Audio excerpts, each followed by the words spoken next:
ఢిల్లీలో రాజ్యసభ సభ్యుడు కేవీపీ మాట్లాడుతున్నారు. లైవ్ ద్వారా చూద్దాం. ఉత్తరం రాస్తున్నాను సార్. పూర్వ ఆంధ్రప్రదేశ్ విభజనకు సంబంధించిన శాసన ప్రతిపాదన అప్పటి ఆంధ్రప్రదేశ్ రాష్ట్ర ప్రభుత్వము మరియు శాసనసభల అంగీకారానికి వ్యతిరేకంగా ముఖ్యంగా రాష్ట్రంలోని అధిక శాతం ప్రజలకు అసంతృప్తి కలిగిస్తూ పార్లమెంటు ముందుకు తీసుకురాబడిన విషయం మీకు తెలిసినదే.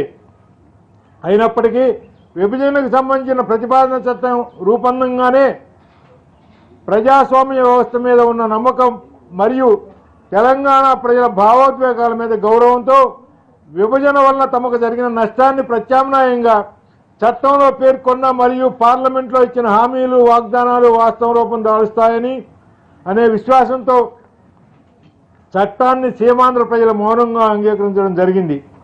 అయితే విభజన సందర్భంగా సీమాంధ్రకు చేసిన వాగ్దానాలు హామీలు అమలు తీరును పరిశీలించిన తర్వాత సాధారణ ప్రజలు ముఖ్యంగా యువత మరియు విద్యార్థులు కేంద్ర ప్రభుత్వం తమను మరోసారి మోసం చేసినట్లుగా భావిస్తూ మానసిక ఉద్వేగానికి అశాంతికి గురి అవడంతో పాటు వారు మన భారత పార్లమెంటరీ ప్రజాస్వామ్య వ్యవస్థ పట్ల నమ్మకం కోల్పోతున్నారు.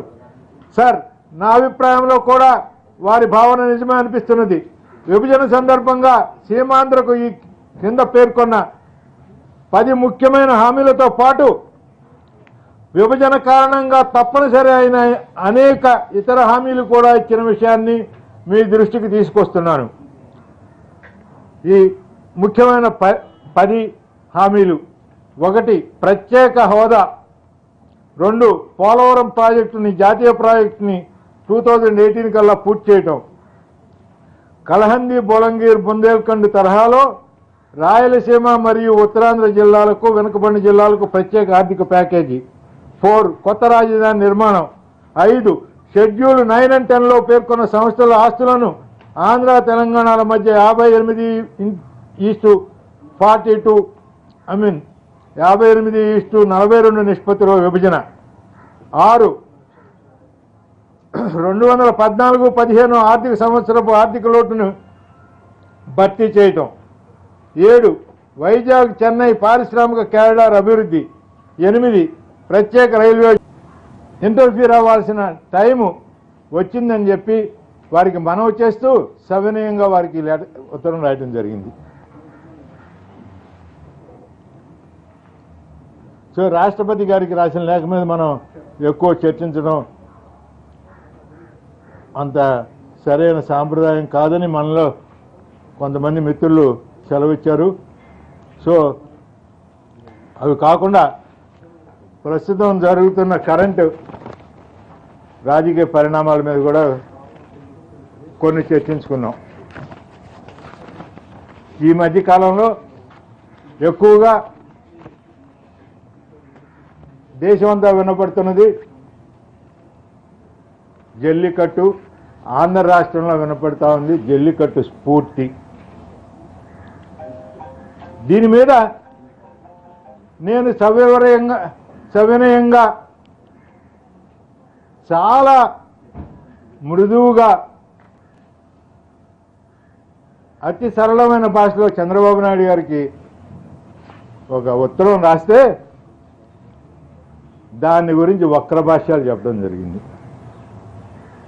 జల్లికట్టు స్ఫూర్తి అంటే జల్లికట్టు నుంచి ఆ ఉద్యమం నుంచి వచ్చే స్ఫూర్తిని తీసుకోయా మహానుభావ అని నేను సవినయంగా మనవి చేస్తే దాంట్లో కూడా చాలా వినయంగా చెప్పాం. ప్రజాభిప్రాయం ముందు ఎవరైనా తల వంచవలసిందే. ఇది చిరకాలంగా మనం అంతా వింటున్న మాటే అయినా మన తమిళ సోదర పార్టీలు కులాలు, మతాలు, వర్గాలు, ప్రాంతాలు, వృత్తులకు అతీతంగా ఏకమై దీన్ని నిరూపించిన విధాన్ని ఒక్కసారిగా చూడండి. తమ సాంప్రదాయాన్ని నిలబెట్టుకోవడానికి మన దేశ అత్యున్నత న్యాయస్థానం జల్లికట్టులో పశువుల వాడకాన్ని నిషేధిస్తూ ఇచ్చిన తీర్పు అమలులో ఉండగానే జల్లికట్టును అనుమతించేలా కేంద్ర ప్రభుత్వంపై ఒత్తిడి చేసి ఆర్డినెన్స్ని తెచ్చుకున్న విధానాన్ని ఒక్కసారి పరిశీలించండి. మళ్లీ జల్లికట్టును అనుమతించే విషయం ప్రస్తుతం ఉన్న న్యాయస్థానంలో పరిశీలనలో ఉన్నందున ఈ విషయం సబ్జుడిస్ అని తప్పించుకునే అవకాశం కేంద్రానికి ఉన్నా కేంద్రం మెడలు వంచి ఉత్తర్వులు తెచ్చుకున్న విషయం ఒకసారి పరిశీలించండి. అయ్యా, నేను జల్లికట్టుని ఉదాహరించింది వాళ్ళు తీసుకున్న ఉద్యమ స్ఫూర్తి కోసం. దీన్ని దావోస్ నుంచి వచ్చిన తర్వాత చంద్రబాబు నాయుడు గారు ఒక ఆయన జల్లికట్టు గురించి ఉత్తరం రాస్తాడు అని దాని గురించి ఎద్దేవాగా మాట్లాడితే, అయ్యా చంద్రబాబు నాయుడు గారు, తమరు కోకిలలాగా చక్కగా పాడగలరు అంటే అందులో ఉన్న స్ఫూర్తి కోకిల చక్కగా పాడగలదనేది తీసుకోకుండా, కోకిల నల్లగా ఉంటుంది, అసహ్యంగా ఉంటుంది, నేను మొహానికి రంగు వేసుకొని ఉంటాను, ఎప్పుడు నన్ను కోకిలతో పోలుస్తావా అంటే దానికి నాబోటి వాడు సమాధానం చెప్పగలిగిన పరిస్థితి లేదు. అయ్యా, తమరు చక్కగా ప్రవచనాలు చెప్తున్నారు గంటల కొద్దీ, కృష్ణా పుష్కర తీరాల్లో గంటల కొద్దీ ప్రవచనాలు చెప్పారు, కేబినెట్ మీటింగ్లో ప్రవచనాలు చెప్తున్నారు, ప్రెస్కి ప్రవచనాలు చెప్తున్నారు.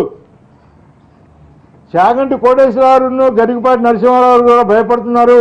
ఇంకా ముందు ముందు ప్రవచనాలకు తమరు ఎవరిని పిలవరేమో, వాళ్ళు ఎవరిని పిలవరేమో, తమరే ఇంక ఇలా సెటిల్ అయిపోతే వాళ్ళ పరిస్థితి ఏమిటని వాళ్ళు భయపడుతున్న తరుణంలో, అయ్యా తమరి ప్రసంగాలు తమరి ప్రవచనాలు చిలక పలుకుల్లాగా ఉన్నాయండి అని నాబోటి అమాయకుడు ఎవరన్నా అంటే, చిలక ముక్కు వంకరగా ఉంటుందా వెధవ, నన్ను చిలకతోటి పోలుస్తావా అని తమరంటే నేను చెప్పగలిగిన సమాధానం ఏమీ లేదండి.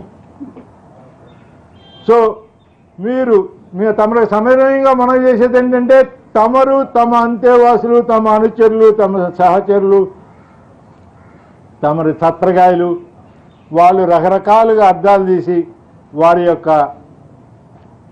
భాషనంతా మా మీద రంగరించి మరి ఈ విషయంలో ఎందుకు వారు చేస్తున్నారో అది మీకే అర్థం కావాలండి. తర్వాత పోలవరం విషయం అండి, జల్లికట్టు విషయం. ఎందుకంటే నాకు సంబంధం ఉంది కాబట్టి నేను ఏ దృష్టిలో రాశానో నేను వివరించుకోవాల్సి వచ్చింది. తర్వాత పోలవరం విషయం కూడా వారు మాట్లాడారు. పోలవరం విషయంలో నేను వారికి రాసిన ఉత్తరాలు మళ్ళీ రెడీ రిఫరెన్స్కి మీకు ఇచ్చానండి, ఒక్కసారి దయచేసి గమనించండి.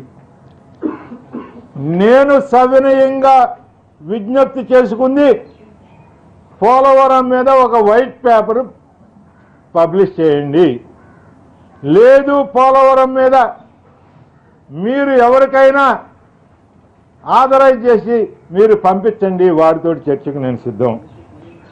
అందులో మరి నేను ఏమి అప్రజాస్వామికంగా మాట్లాడానో, ఏమి అప్రజాస్వామికంగా రాశానో నాకైతే తెలియదు. కానీ దాని తరువాత వారి అనుచరుల దగ్గర నుంచి నా మీద వాడిన భాష, నన్ను, నా కుటుంబాన్ని, నా తాతల్ని ముత్తాతల్ని కూడా ఏకిన విధానం, ప్రజాస్వామ్యంలో ఏ విధంగా కరెక్టో, మీరు ఏ విధంగా దాన్ని సమర్థించుకుంటారో మీకే తెలియాలి. చంద్రబాబు నాయుడు గారు, మీరు ప్రవచనాలు చెబుతూ మీరు వాటిని మీరు ఆచరిస్తూ మీ సన్నిహితులు, మీ సహచరులు, మీ అనుచరులు కూడా ఆచరించేట్టుగా చేస్తే మీరు ఒక ఆదర్శ రాజకీయవేత్తగా నిలుస్తారు. లేనప్పుడు మీరు ఒక టోటల్ హిప్